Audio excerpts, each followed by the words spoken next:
Hi, I'm Dr. Jim. And I'm Dr. Janine. Thank you for joining us here at Doctor's Nutrition today. We're going to be talking about, is cholesterol always a problem?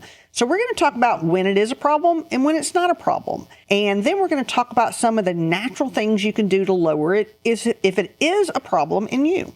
And, when we look at cholesterol, we look at cholesterol a lot differently, so to speak, than, say, your average visit to your primary care. We get pretty deep into it. We typically like to do something called an NMR, which gives us a lot more information about your cholesterol. It gives us information about your particles. And I'm sure a lot of people out there that have read about cholesterol say, well, the ApoB is real important. Yeah, and every particle, which is part of this NMR testing, every particle has an ApoB. Every LDL particle has an ApoB on it. So, yeah, it gives you all that information. It gives you the size of the particles, which can be a real problem. There's no doubt about it. So it's not just about looking at your total cholesterol number. It's about looking at all the information about your cholesterol. Is it oxidized, for instance? All these things. Making sure that those are all good. Then if everything else is great, then elevated cholesterol a little bit over their quote-unquote range, as they like to use, is not that necessarily a big of a problem. No. But we got to make sure it's all managed right, because it's all about risk management. It is. It is about risk management, and you want to see, are you at risk? And that's why we look at the NMR. And like he mentioned, we look at the particles. A lot of people say, oh, my HDLs are high, so I don't have a problem. Well, not always, because if the HDL particles are low, they're not protective. So there's a lot of information that goes into whether you're at risk or not. And the triglycerides, I believe, are one of the biggest things you got to look at. Now, on the NMR, it is going to do the triglycerides, and it's also going to do what we call an insulin resistance score. People with high insulin resistance scores are actually higher risk for cardiovascular disease. If you have a family history of heart disease, that puts you at higher risk. Or if you're diabetic. If you're diabetic, diabetes is a huge risk factor Even for cardiovascular. Pre-diabetes. Exactly. Even so pre-diabetes. We look at all of it because you don't know how many people come in every day and say, oh, my cholesterol's 10 points high, they want me on the statin. Well, you know what?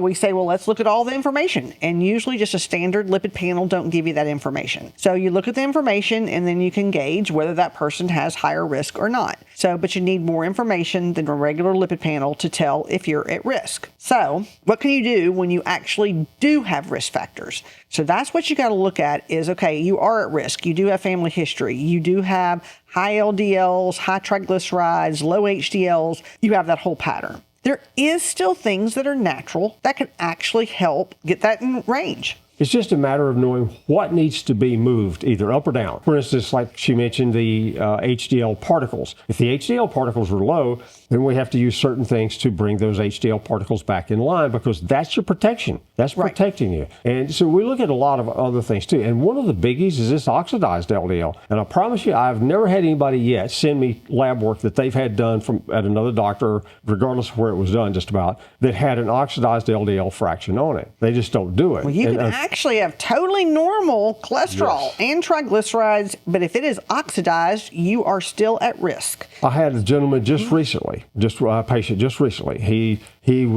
on statin drug for lowering his cholesterol. His cholesterol was really low. I think his total was in the 160 range. So total was great. His LDL fraction was nice and low. HDLs were decent. But when we did this oxidized fraction and looked at that, his oxidized LDL was off the freaking chart high. And that's a big risk. And he had cardiovascular problems.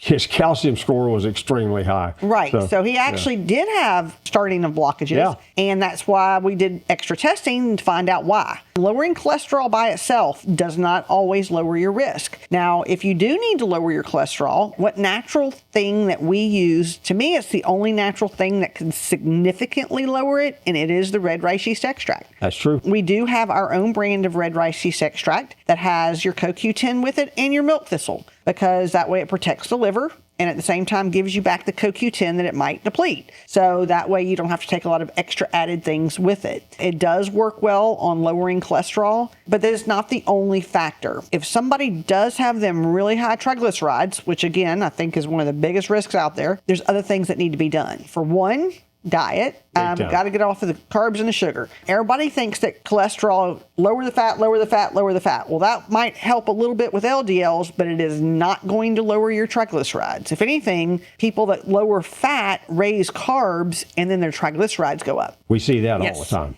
So to lower the triglycerides, you want to do, no matter what you're doing, you want a real food diet. You want to eat real food, not packaged processed food. And we say that probably all the time. We ad infinitum. It is. We always say that. But omega-3 and a high EPA omega-3. A lot of omega-3s out there are low EPA and you have to might take 15 to make a difference. We have different ones. We have one that's an extreme high EPA for those people with extreme triglycerides, probably those over 300 to 400. And then we have our regular high strength EPA DHA for people that have high triglycerides, but they're not extreme. Let's say up to about 250 total, something exactly, like that. not extreme. It'll be very effective with that. Right. So omega-3 makes a big difference as well. So omega-3, the red rice yeast extract, and even niacin. Niacin can help the HDL particles. Yes. It can help lipoprotein A. Now, again, you have to check lipoprotein A to see if that's part of the problem. You can have high cholesterol, high triglycerides, and not have lipoprotein A.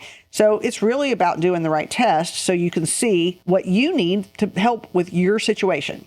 It's about doing all the tests, not just you're looking at a simple little cholesterol panel that they do for you every 6 months or a year. If you go to our website, our super cardiac panel does it all. Yeah. I mean, it actually checks for all these levels we're talking about. Right. And then you can get a good baseline on where your risk factors are for cardiovascular disease. And that's the big thing with lowering cholesterol. You're doing it to lower cardiovascular disease. But if you look at just one little thing, it doesn't necessarily lower your risk. True. So you got to know what you're doing. You got to know what you're actually trying to treat and what you're trying to prevent. Yes. Yeah, we talked about diet. We talked about diet, and really diet is probably one of the most important things that we can do. Definitely. It really is. I tell people that all the time, and they look at me like I'm got a horns or something. I don't know. But I said, diet's really it. And they say, well, I don't eat processed foods. Really? Do you go out to restaurants, you're probably eating processed foods and you just don't even know it. Because a lot of the foods believe it or not, a lot of your restaurants that you think are, oh, okay, this is pretty good. Yeah, and it's probably processed foods. Highly possible. And then the other thing is the types of fats. Trans fats are terrible. We know that. Yes. Damaged fats, overheated fats. Yes. That makes trans fats, by the way. So anything that we do to these fats, and overheating those fats is probably one of the worst things you could possibly do. Hear people all the time say, well, I cook with olive oil. Okay, there's a red flag.